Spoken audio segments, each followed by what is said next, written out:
आप देख रहे हैं फिर सुबह होगी न्यूज।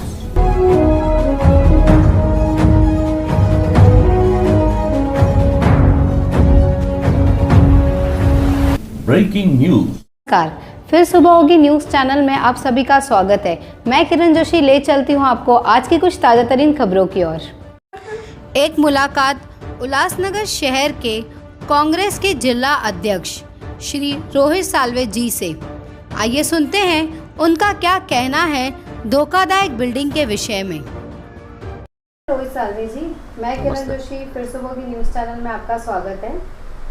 सर, भाजपा द्वारा जो 13 मई को धरना आंदोलन रखा गया था धोखादायक बिल्डिंग के विषय पर, इस बारे में आप क्या कहना चाहेंगे?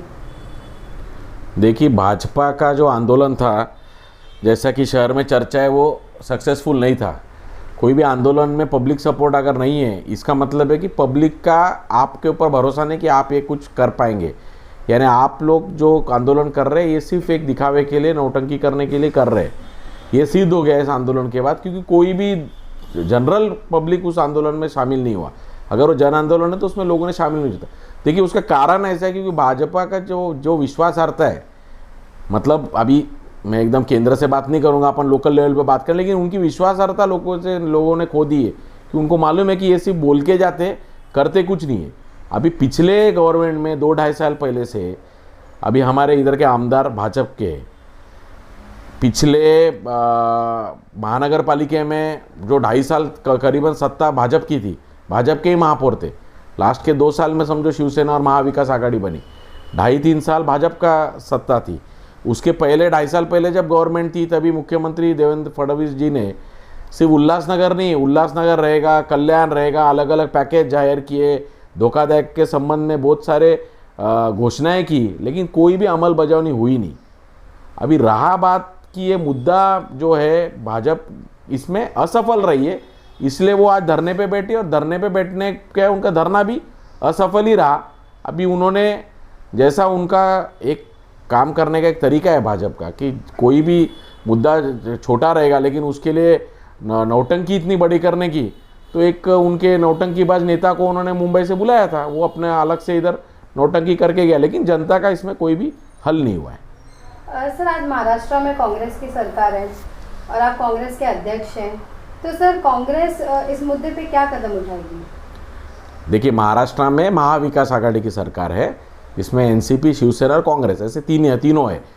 तो मुद्दा ऐसा है कि देखिए, महाविकास आघाड़ी के सरकार ने, जैसा कि आपको मालूम है कि 2 साल कोविड के कारण, 2 साल 1.5 साल जो पूरे कोविड में हम लोग थे, लेकिन उसके बावजूद हमारे जो शिवसेना के पालक मंत्री है, हमारे महाविकास आघाड़ी के पालक मंत्री एकनाथ शिंदे साहब ने इसके ऊपर उस टाइम में त्वरित कमेटी गठित की थी, जिस कमेटी के जो हेड है वो रेवेन्यू डिपार्टमेंट के सेक्रेटरी है, उसके हेड है, और उसके अंडर में कमेटी है जो धोखाधड़ी इमारत के जो प्रमुख 4-5 मुद्दे हैं, जिसमें उनका एफएसआई का विषय है, उनके जो रीडेवलपमेंट की पॉलिसी थोड़ी अलग होनी चाहिए क्योंकि उनको एफएसआई कम गिरेगा, इसलिए वो एक विषय है। उसके बाद में आपका रेगुलराइजेशन के जो रेट है जो काफ़ी ज़्यादा है, इसके लिए लोगों के नाम पे नहीं होने की, वो एक विषय है। ऐसे करीबन 4-5 विषय है। अभी मैं ये खुद भले सरकार में होके भी ये मानता हूँ कि इसमें काफ़ी, पिछला मीटिंग 1 साल पहले ये कमेटी गठी, तो 1 साल या 6-8 महीने के ऊपर हो गया। इसके बावजूद अभी तक एक्चुअली कोई ना कोई रिजल्ट आना चाहिए था, लेकिन ये, इसमें बात ऐसी भी है कि ये काफ़ी सारे मुद्दे कॉम्प्लिकेटेड है। इसमें बहुत सारे प्रोविजंस, गवर्नमेंट के परमिशंस, फाइनेंस डिपार्टमेंट, ये सारे डिपार्टमेंट इंक्लूड होते, तो इसके लिए ये, लेकिन ये लेट हो रहा है। इसके लिए मैं कांग्रेस पार्टी की तरफ से मैं आपको बताना चाहता हूँ कि ये जो यूडी डिपार्टमेंट के अंडर में मेजर धोखाधड़ी के अपने मुद्दे हैं, इसमें थोड़ा पार्ट महसूल डिपार्टमेंट का भी है।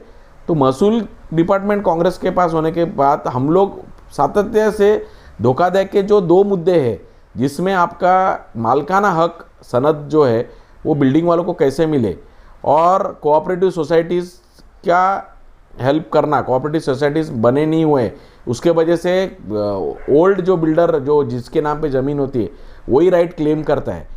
ये चीज़ के लिए हम लोग वर्क कर रहे हैं। रेगुलराइजेशन के रेट के लिए हम लोग महसूल मंत्री से फॉलोअप कर रहे हैं। यानी हम लोग हमारे लेवल पे कर रहे हैं, शिवसेना अपने लेवल पे क्या कर रहे हैं, एनसीपी क्या कर रहे हैं, वो अपना काम कर रहे हैं। हम लोग जो महसूल से रिलेटेड जितने मुद्दे हैं उसके लिए फॉलोअप ले रहे। और मैं आपको बताना चाहता हूँ कि इसी वीक में मैंने प्रिंसिपल सेक्रेटरी साहब का टाइम लिया है रेवेन्यू डिपार्टमेंट के, क्योंकि वो इस कमेटी के हेड है, तो वो कहाँ तक ये विषय आया है इसके लिए हम लोग कंटिन्यूस फॉलोअप लेंगे। और धोखादायक का जो एक बहुत बड़ा पॉलिसी डिसीजन है, आपको मालूम होगा कि जब उल्लासनगर पे सबसे बड़ा प्रॉब्लम आया था 855 बिल्डिंग तोड़ने का, तो वो तोड़ने का कोई पूरे इंडिया में कोई पॉलिसी नहीं थी कि कोई इलीगल कंस्ट्रक्शन को बचाने की कोई पॉलिसी थी। लेकिन हमारे ही गवर्नमेंट में सन्माननीय विलासराव देशमुख साहब उस टाइम मुख्यमंत्री थे, कांग्रेस की सरकार थी, उन्होंने एक बड़ा डिसीजन लिया था और उसमें आउट ऑफ द वे जाके उल्लासनगर को स्पेशल प्रोविजन देके वो 855 बिल्डिंग बनाए थे। और मुझे यकीन है कि यही गवर्नमेंट उल्लासनगर के धोखाधड़ी की इमारत वालों को भी न्याय देगी। उसके लिए शिवसेना के हमारे पालक मंत्री, हमारे यहाँ के जो नेता है वो उसके अपने तरह से काम कर रहे हैं, हम हमारे तरह से काम करें। लेकिन ये मैं आपको आश्वासन देता हूँ कि सारे लोग महाविकास आघाड़ी के उल्लासनगर के धोखाधड़ी की इमारत के लोगों के लिए एक कंफर्म सॉलिड ये आ जाए, इसके लिए पूरी तरह से काम कर रहे हैं। धन्यवाद सर, आपका इतना कीमती समय देने के लिए। देखते रहें फिर सुबह होगी news. Please like, share, comment, love and subscribe to our channel.